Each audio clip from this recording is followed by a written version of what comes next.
Swedish designers have a good reputation. It doesn't matter what they produce, be it chainsaws or trucks, they build high quality and well thought out mechanisms. Perhaps this is their national trait. It's also true for the Swedish tanks. The country, which hasn't been in a war for the last 100 years, was able to create its own tank building school.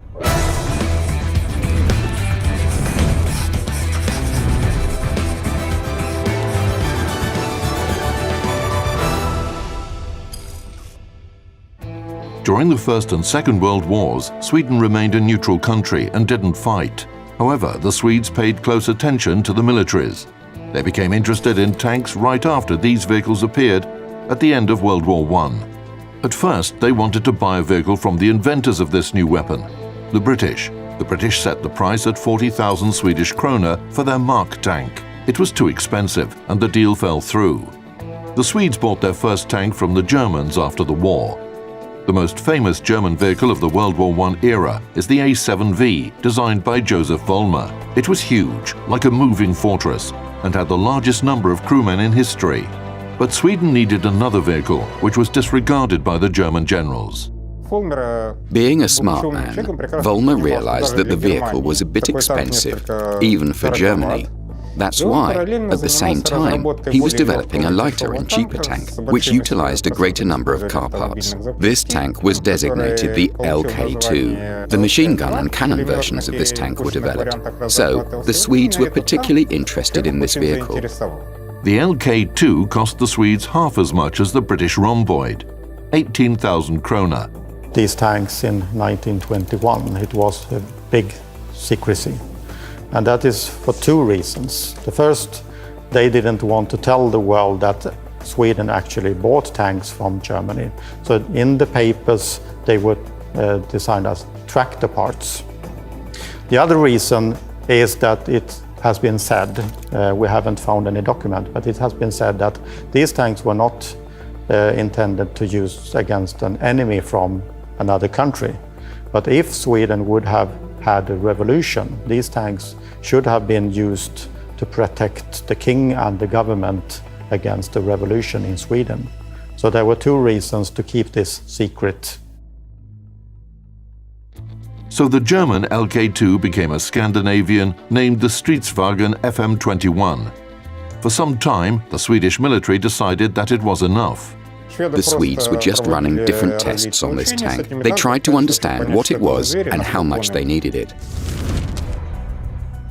Having summarized their experience, the Swedish military defined the requirements for a new tank in the late 1920s. Besides the traditional requests of a bigger gun and thicker armor, the Swedish specificity was also taken into consideration. A poor Nordic country, the Swedish north was a completely wild area where the Laplanders roamed on reindeer. The population was low, industry was underdeveloped. There were many forests, lakes, rivers and other obstacles in the country that were hard for the tanks to overcome. The Swedes had to keep in mind that there wasn't a lot of money in the treasury. They couldn't build everything they wanted. But sometimes they also remembered an old proverb, we're not rich enough to buy cheap things, and tried to design expensive and high-quality things. Among other things, their own tank program meant a certain share of confidence in the future. And if you look at post-war Europe, you'll see that everyone was working on tank development, even Germany, who weren't allowed to.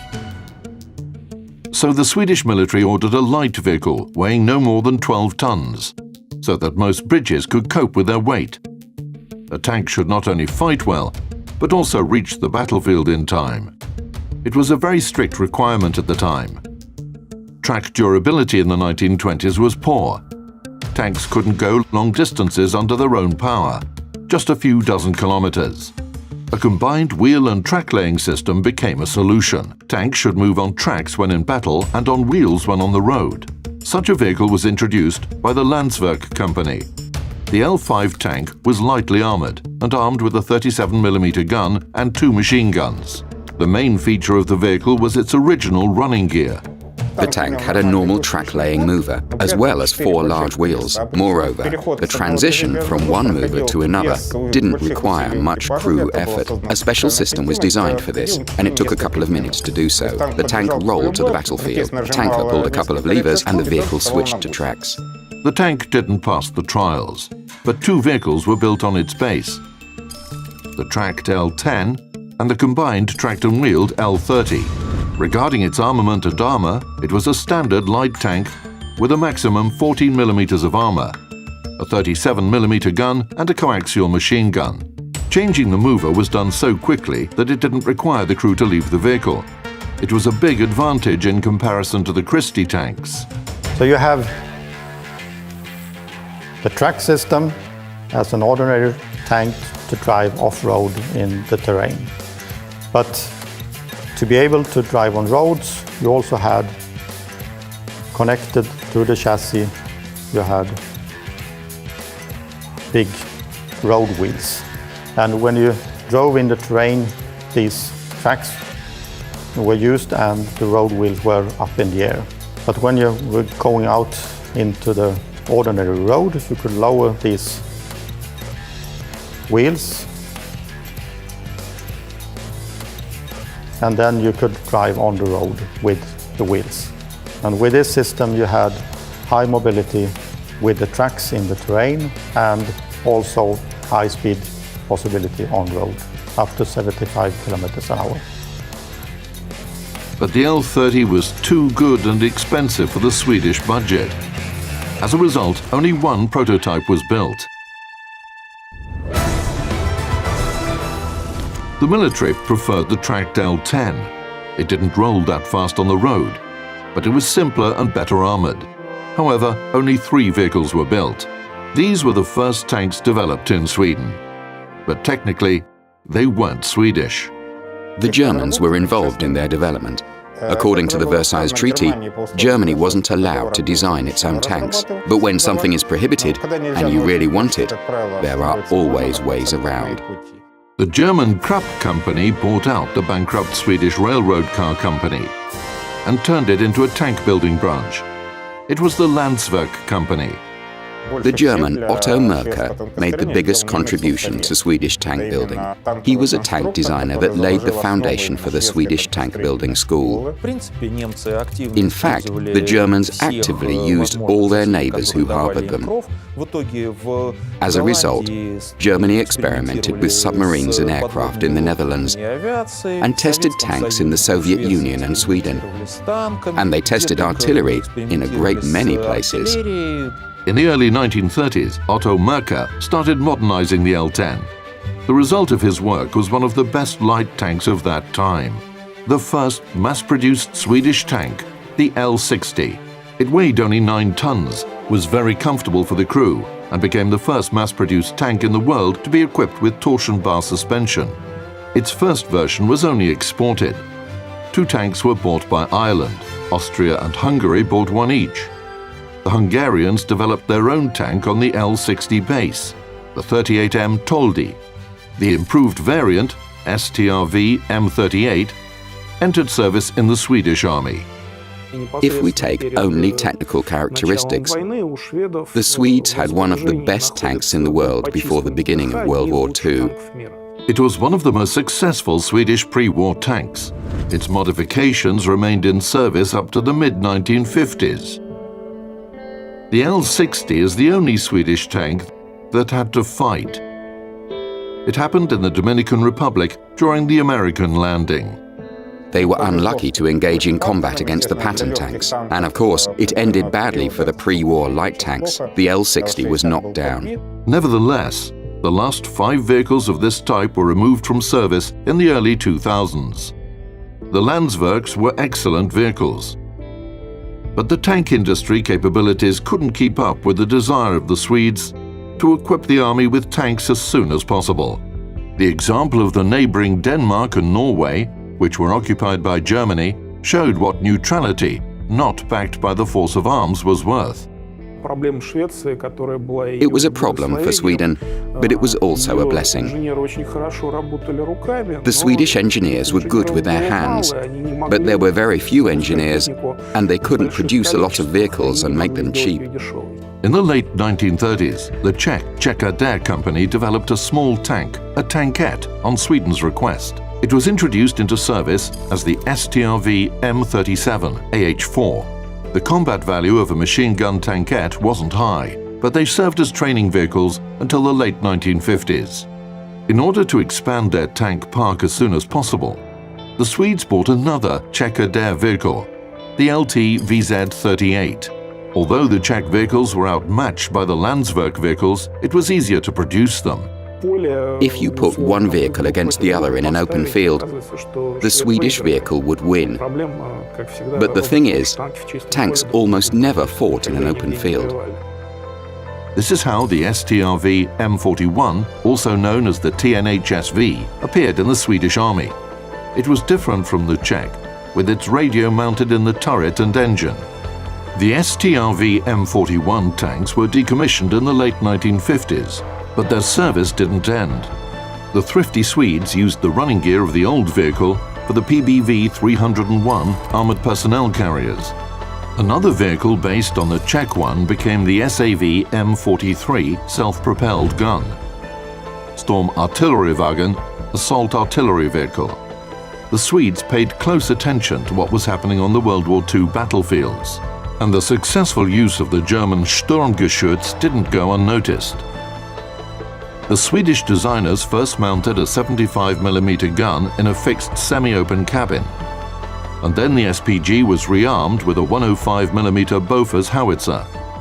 A total of 36 vehicles were built, which served until the 1970s. By 1940, Sweden had two types of rather modern light tanks in its tank park. But it was clear that light tanks alone were not enough. In early 1941, the Swedish military defined the requirements for a heavier vehicle. Front armor no less than 55mm thick and a 75mm gun. A tank created by the Landsverk designers, following those requirements, was put into service. Its production was launched in early 1943. Unfortunately, during the war, the tanks were improving faster than the unhurried Scandinavians were producing them. A project that looked pretty good in early 1941 was completely obsolete by 1943. When we asked at the Hesselholms Museum why the gun was so short, a museum worker told us that Swedish law was one of the reasons. According to law, the gun mustn't protrude beyond the vehicle's hull. The weak anti-tank characteristics of the STRV M42 with its short 75mm gun were obvious immediately. The Swedes also clearly saw that the development of a new tank or modernization of the current one could drag on and on. But vehicles capable of fighting effectively against the modern tanks of a potential adversary were needed right now. The Swedes did the same as their colleagues in other countries. They created an anti-tank self-propelled gun on a ready chassis. A new long-barrel 75mm gun was mounted on the M42 base. Front armor was 70mm thick, but the crewmen of the new SPGs had to forget about the traditionally good ergonomics of the Swedish tanks. The same museum worker who we talked to in Hesselholms told us that the gunner of this SPG had to have pole dancing skills because his left leg literally twisted around the device and he walked quite strangely for some time after he had left the vehicle. The development of this SPG dragged on as well. Although the first prototype was built in the winter of 1943, due to a delay in the gearbox development, the first mass-produced PVKV M43s was shipped to the Army in only 1946. There wasn't much to choose from. Until 1953, the M43 was the only vehicle at least somewhat capable of fighting against modern tanks. The Swedes managed to solve this problem by purchasing the Centurions. Sweden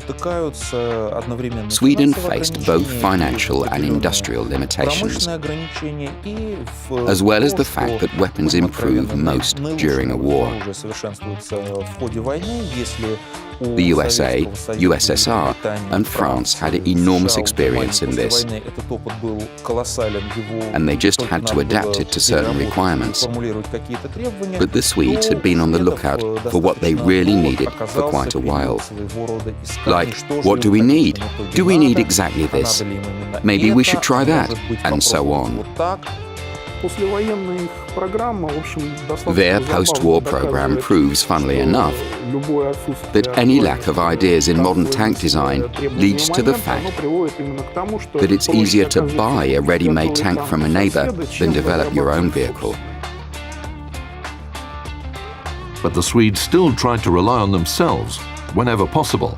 The most realistic solution to this problem was the idea to rearm the STRV M42 with a more powerful artillery system. Several projects for a new turret were suggested. An oscillating turret with an autoloader, like in the French AMX-13, but eventually the classic turret type was chosen. The LV-Can M36AA gun was picked as the main gun. To mount it onto a tank, the designers had to shorten it and equip it with a new recoil system.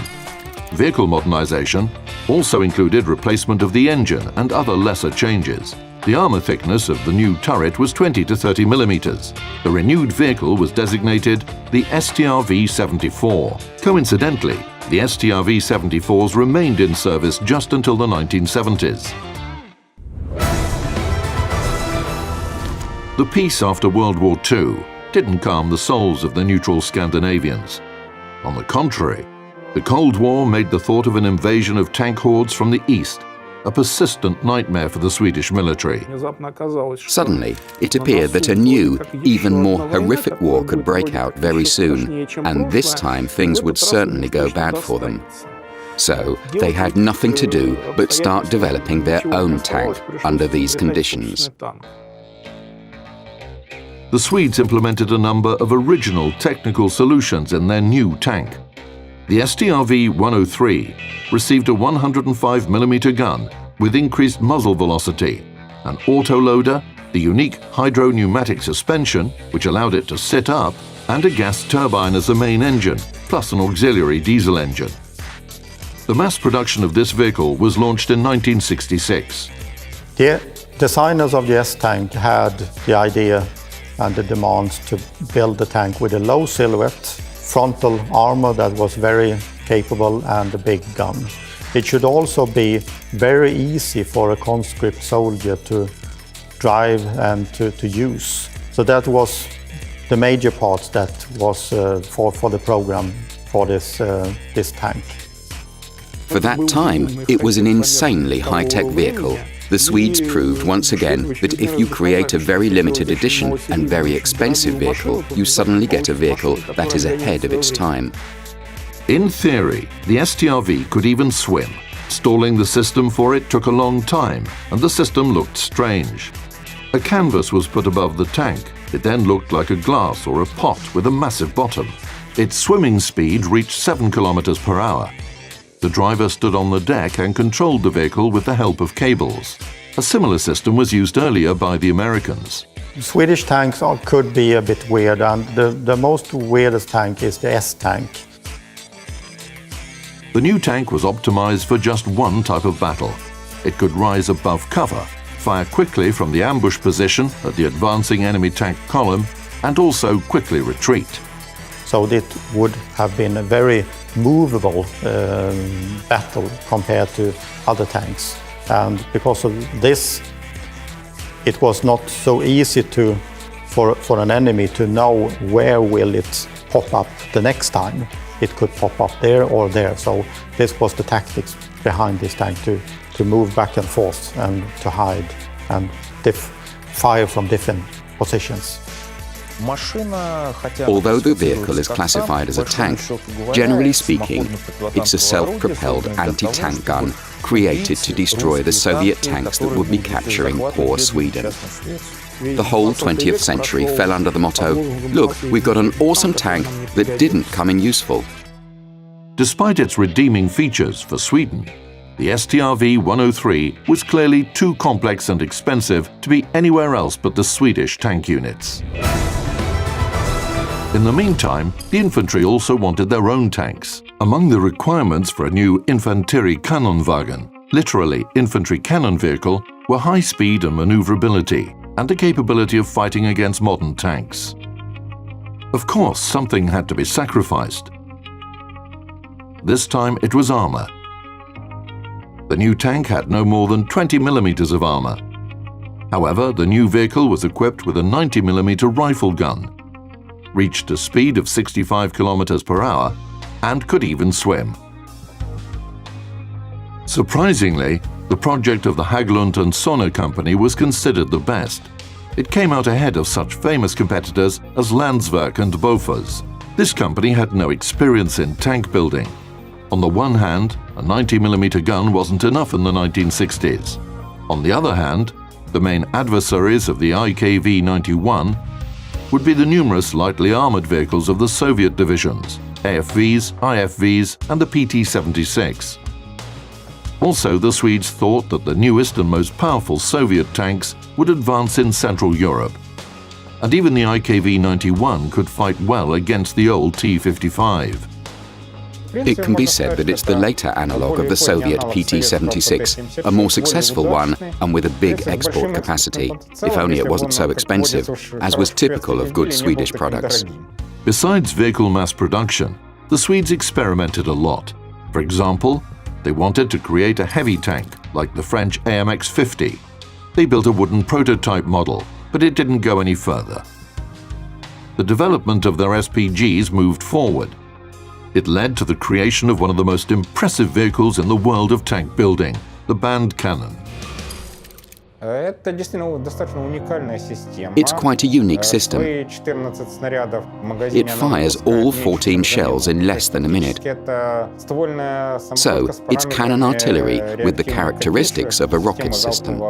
Like the STRV-103, the new Swedish SPG was created to meet the very specific standards of the Swedish military regarding the nature of a future war. In the context of fighting against superior enemy forces, the main requirement for the future SPG was a high rate of fire. The vehicle was equipped with a magazine container for 14 155mm shells. With its characteristics that it had long firing range, the possibility to fire very quickly, and when it had fired it could reverse and go to another gun position before the first round hit the ground. So this is actually a tank that the artillery crew members, they loved it, and it was probably the best artillery system that we have ever had in Sweden. However, everything good comes at a price. This time the cost was its driving performance. The designers tried to unify the new SPG with the STRV-103 chassis to make its maintenance easier, but if the gas turbine engine was initially planned for the tank, the twin-engine system became a forced solution for the SPG. The turbine was installed to help the diesel engine. The Rolls-Royce K60 was economical, but its 240 horsepower obviously wasn't enough to propel the SPG of more than 50 tons. The second engine became an improvement, but they had to forget about the economic efficiency. The fuel distance of the SPG was little more than 200 kilometers. In the end, this determined the fate of the band cannons. They were sent to storage bases in 2003. The B-can or the band cannon was unique at its time. When it was developed, it had good firing range, 25 kilometers. It had automatic loading system, and it was independent by itself. And this made it very Now Sweden has less spectacular but much cheaper systems in service. Nowadays, Sweden has abandoned the development of homemade tanks. The army switched to German Leopards. The Swedes still have some projects that can be implemented, but Swedish tank building doesn't exist today.